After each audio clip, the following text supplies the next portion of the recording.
Trump's new immigration policy allows immigration officers inside of sacred spaces to make arrests. That includes churches, hospitals, and schools. Now some parents are wondering if it's safe to send their kids to school. Fox 12's Amel El-Hel reports from the Beaverton School District with more.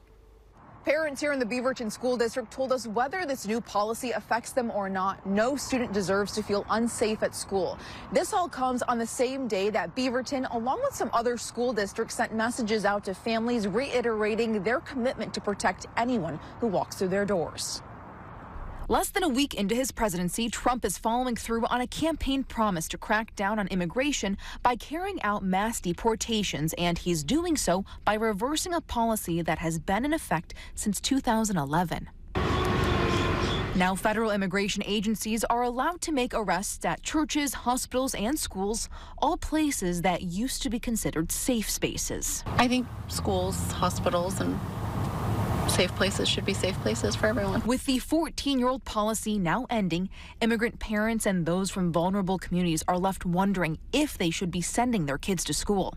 My kid, his friends, they're all talking about it. They're all worried. Even though they're citizens, they don't know what their luck will be. Anna Guzman-Real is a parent in the Beaverton School District. She did not want to go on camera, but she told us while this new policy does not impact her kids, it does impact some of her loved ones. I have family which are afraid of going to shopping for groceries or looking for options. They don't want to send their kids to school. They don't want to even go to church.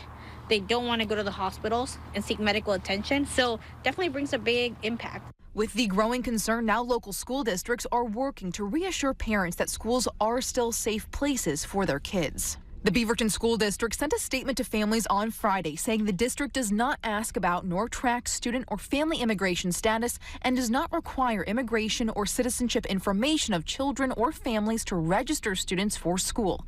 Students have the right to an education that is free of harassment and discrimination. With any parent, I think we just want to protect our kids, and so I think that the highest priority should always be protecting our children. Whether or not that applies to me, I think it's a universal thing. We should be thinking about the children first. Along with Beaverton, both the Portland Public Schools and the Evergreen School District sent out similar messages today outlining what they would do, what procedures would be in place if immigration agencies were to show up. We have all three of those statements available for you over on the Fox 12 app. Reporting in Beaverton, Amel El-Hel, Fox 12 Oregon.